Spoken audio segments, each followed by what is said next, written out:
Everyone around you seems to thrive on it. The drama, the debate, the group chat that never goes quiet, the family dinner that turns into a courtroom, the friend who calls not to talk, but to perform. And somewhere in the middle of all of it, you realize something quietly and without announcement. You do not want any of it.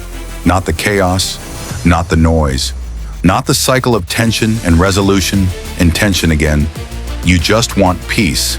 And the world has an interesting reaction to that. It calls you passive, conflict avoidant, too soft, too checked out. But here is what the world does not understand. What you are protecting is not weakness. What you are protecting is your nervous system. And that is one of the most intelligent things a person can do. So where did this start? Think about it honestly. Chances are peace was not always something you chose.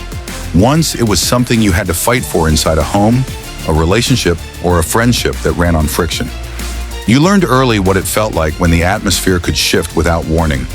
When someone's mood was a weather system, you had to read every single morning before you could feel safe. You became an expert at keeping things calm, at smoothing things over, at absorbing tension so that others did not have to. And after years of doing that work, something in you decided, quietly and firmly, that you were done paying that toll.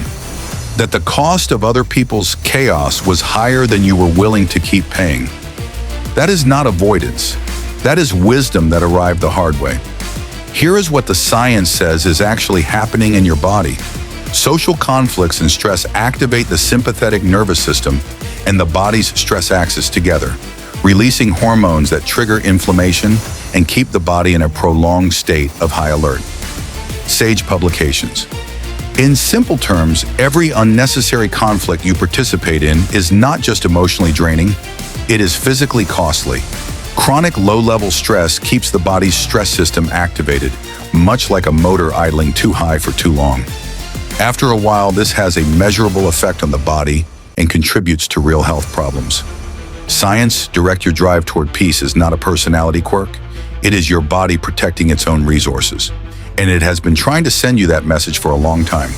But here is where it gets complicated, because there is a difference between the peace you choose and the peace you collapse into out of exhaustion.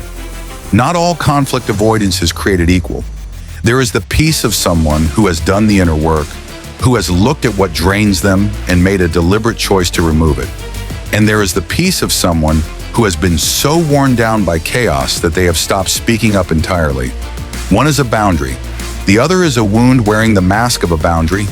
The question is not whether you want peace. It is whether you are choosing it from a full place or a depleted one.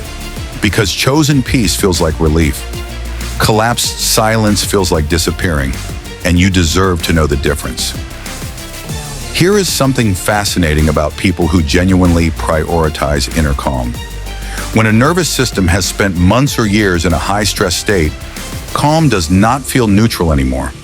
It can feel like something is missing because neurochemically, something is. ResearchGate. This means that for some people, peace actually takes practice. The nervous system has to be taught, slowly and repeatedly, that quiet is safe, that the absence of conflict is not the calm before a storm, that you are allowed to exist without bracing for what comes next. If peace sometimes feels unfamiliar to you, that is not because you do not deserve it. It is because your nervous system was trained in a different environment. And what is trained can be retrained. Researchers who study emotional regulation consistently find that people who deliberately cultivate low conflict, low stimulation lives report stronger immune function, better sleep, clearer thinking, and measurably lower cortisol over time. Your body, it turns out, was designed for the life you are trying to build. It has just been operating in the wrong conditions for too long. And yet society has a word for people like you, several of them. Passive, withdrawn, someone who needs to speak up more, push back more, engage more. Those words carry an assumption baked in. That conflict is healthy and necessary, and that avoiding it is a failure of character. Here is a different frame entirely. Conflict for the sake of connection, for genuine understanding, for resolving something that actually matters, that is worth your energy. Conflict for the sake of someone else's need to dominate, destabilize, or drain you, That is not a conversation. That is a transaction. And you have simply stopped accepting bad terms. There is a word for what you are actually practicing. It is not passivity. It is not indifference. The word is regulation. A regulated nervous system is one that can move through difficulty without being swept away by it. One that can feel discomfort without catastrophizing. One that can sit in quiet without manufacturing urgency. You are not running from the world. You are building an internal environment stable enough to actually live in. And that is the work most people never do because they are too busy chasing the next wave of stimulation to notice they have been drowning in it. If you are someone who guards your peace and has spent any part of your life apologizing for it, I want you to hear this clearly. You are not too sensitive. You are not emotionally unavailable. You are not failing to show up. You are someone who has learned, often through real cost, what it feels like when your inner world is steady.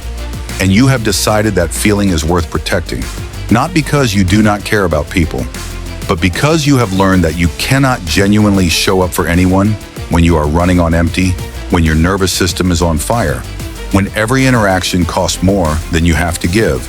Peace is not the absence of a life. It is the presence of one you can actually breathe inside.